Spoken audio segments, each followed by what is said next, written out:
नमस्कार फ्रेंड्स, कैसे हैं आप सब। 2024 की सैलरी लिस्ट आप लोग को बताएंगे जो अनाउंस हो चुकी है और साथ में पूरी सैलरी लिस्ट बदल चुकी है। जो नए नए खिलाड़ी हैं और साथ में जो पुराने खिलाड़ी हैं, कौन कौन सैलरी लिस्ट में शामिल हैं और किनको कितना सैलरी मिलेगा 2024 में, ये पूरी डिटेल आप लोग को देंगे। तो वीडियो को पूरा देखना, चैनल पे नहीं तो प्लीज चैनल को सब्सक्राइब जरूर कर देना, वीडियो को लाइक कर देना। सबसे पहले ग्रेड सी के बारे में बताएंगे आप लोग। जैसे मैंने आप लोग को बताया था कि ग्रेड के हिसाब से सैलरी मिलता है, तो ग्रेड A+ होता है, ग्रेड ए होता है, ग्रेड बी होता है और ग्रेड सी होता है।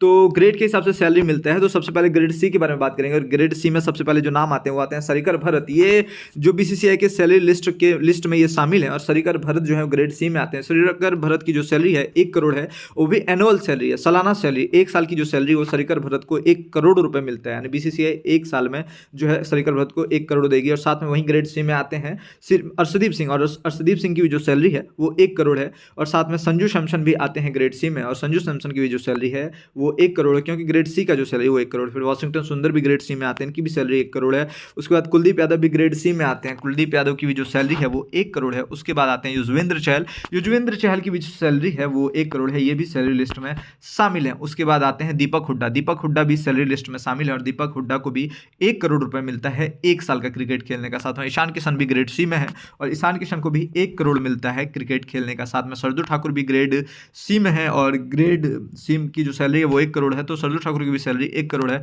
साथ में शिखर धवन आते हैं, शिखर धवन भी ग्रेड सी में आते हैं और शिखर धवन की भी जो सैलरी है वो 1 करोड़ है।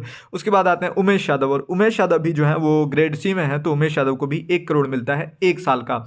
उसके बाद आते हैं शुभमन गिल, शुभमन गिल जो है वो ग्रेड बी में है और ग्रेड बी की जो सैलरी है वो 3 करोड़ है। यानी शुभमन गिल की जो सैलरी है वो 3 करोड़ है, एनुअल सैलरी यानी सालाना सैलरी। 1 साल में शुभमन गिल को 3 करोड़ मिलता है। उसके बाद सूर्य कुमार यादव भी जो है वो भी आते हैं आपके, ये भी ग्रेड बी में आते हैं और इनकी भी जो सैलरी है वो 3 करोड़ है। उसके बाद मोहम्मद सिराज जो है, मोहम्मद सिराज भी जो आते हैं ये आते हैं ग्रेड बी में और इनकी भी सैलरी 1 साल की जो है वो 3 करोड़ रुपए। 1 साल क्रिकेट खेलने का मोहम्मद सिराज को 3 करोड़ मिलता है। उसके बाद आते हैं श्रेयस अय्यर, और श्रेयस अय्यर भी आते हैं ग्रेड बी में और श्रेयस अय्यर की भी जो सैलरी है वो है 3 करोड़। उसके बाद आते हैं केएल राहुल, केएल राहुल भी आते हैं ग्रेड बी में और इनकी सैलरी 3 करोड़ है, 1 साल का 3 करोड़ मिलता है केएल राहुल को। उसके बाद आते हैं चेतेश्वर पुजारा, चेतेश्वर पुजारा भी ग्रेड बी में है और चेतेश्वर पुजारा को भी 3 करोड़ मिलता है 1 साल का।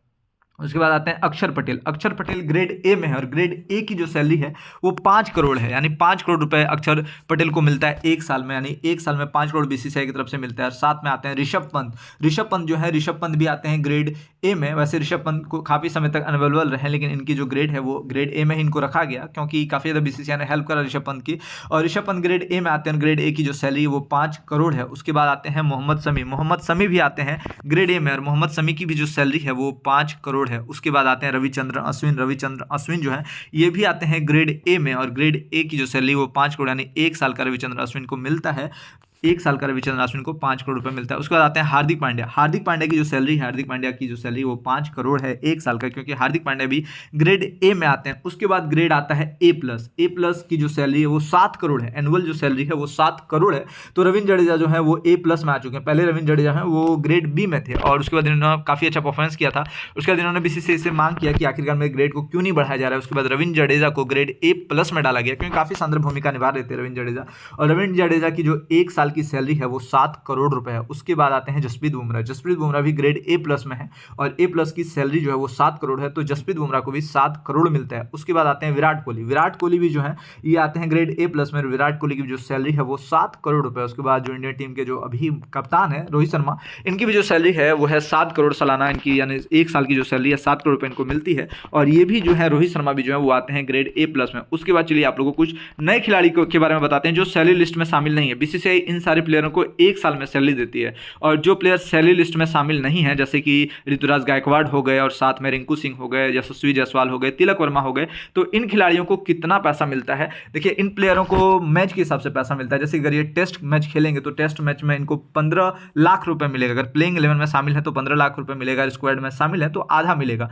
उसके बाद अगर ये ओडीआई खेलते हैं, अगर ओडीआई खेलते हैं तो ओडीआई में इनको 6 लाख रुपए मिलेगा और अगर प्लेइंग 11 में है खेल रहे हैं तो 6 लाख मिलेगा, स्क्वाड में है तो आधा पैसा मिलता है। उसके बाद आते हैं T20 में, T20 में इनको 3 लाख मिलता है पर मैच। ये जो मैंने आप लोग को फीस बताई, पर मैच फीस बताई। अगर ये टेस्ट जो नए खिलाड़ी हैं, जो सैलरी लिस्ट में शामिल नहीं है, जो सैलरी लिस्ट में शामिल है, जैसे सरकिर भरत हो गए, अर्शदीप सिंह हो गए, साथ में संजू सैमसन हो गए, ये सारे प्लेयर जो है वो सैलरी लिस्ट में शामिल हैं, इसलिए इनको सालाना सैलरी बीसीसीआई देती है। लेकिन और जो प्लेयर सैलरी लिस्ट में शामिल नहीं होते हैं, इनको पर मैच का फीस मिलता है। जैसे कि अगर ऋतुराज गायकवाड़ खेलते हैं, या फिर रिंकू सिंह खेलते हैं, या फिर यशस्वी जायसवाल खेलते हैं, या फिर तिलक वर्मा खेलते हैं, या फिर कोई भी अगर नया प्लेयर खेलता है, कोई भी नया प्लेयर खेलता है, तो इन सारे नया प्लेयरों को जो बीसीसीआई है वो सैलरी देती है पर मैच के हिसाब से। तो बीसीसीआई की जो सैलरी है पर मैच की, टेस्ट मैच खेलने का 15 लाख रुपए है, ओडीआई मैच खेलने का 6 लाख रुपए है, और T20 मैच खेलने का 3 लाख रुपए है। तो इस प्रकार से इन प्लेयरों को सैलरी देता है, चाहे जो भी प्लेयर है जो सैलरी लिस्ट में शामिल नहीं है। और सैलरी लिस्ट में कौन कौन शामिल है वो मैंने आप लोग को बता दिया। टोटल जो 26 प्लेयर हैं वो सैलरी लिस्ट में शामिल हैं, और सैलरी लिस्ट में जो सबसे ज़्यादा सैलरी है वो रोहित शर्मा की है, विराट कोहली की है, और जसप्रीत बुमराह की है, और साथ में जो है रविंद्र जडेजा की है। उसके बाद आ जाते हैं हार्दिक पांड्या, ग्रेड ए में इनकी है, और उसके बाद रविचंद्र अश्विन है। इस प्रकार से जो पूरा सैलरी लिस्ट है वो, और ग्रेड ए प्लस का जो सैलरी है वो 7 करोड़ है, ग्रेड ए का जो सैलरी है वो 5 करोड़ है, ग्रेड बी की जो सैलरी है वो 3 करोड़ है, और ग्रेड सी की जो सैलरी है वो 1 करोड़ है। और ये जो सैलरी है ये सालाना दिया जाता है, 1 साल में दिया जाता है। जो प्लेयर सैलरी लिस्ट में शामिल नहीं होते हैं उनको पर मैच का फीस दिया जाता है। तो आप लोग जरूर कमेंट बताएं कि और किस क्रिकेटर के बारे में जानना चाहते हैं, और किस क्रिकेटर को सैलरी लिस्ट में शामिल करना चाहिए जो बहुत ज़्यादा बढ़िया परफॉर्मेंस कर रहे हैं और अभी तक सैलरी लिस्ट में शामिल नहीं है। नीचे कमेंट बॉक्स में आप लोग जरूर कमेंट करके बताएं, पूरा डिटेल दें। फिर मिलते हैं दूसरे वीडियो को लेकर के, तब तक के लिए आप लोग अपना ख्याल रखें। जय हिंद, जय भारत।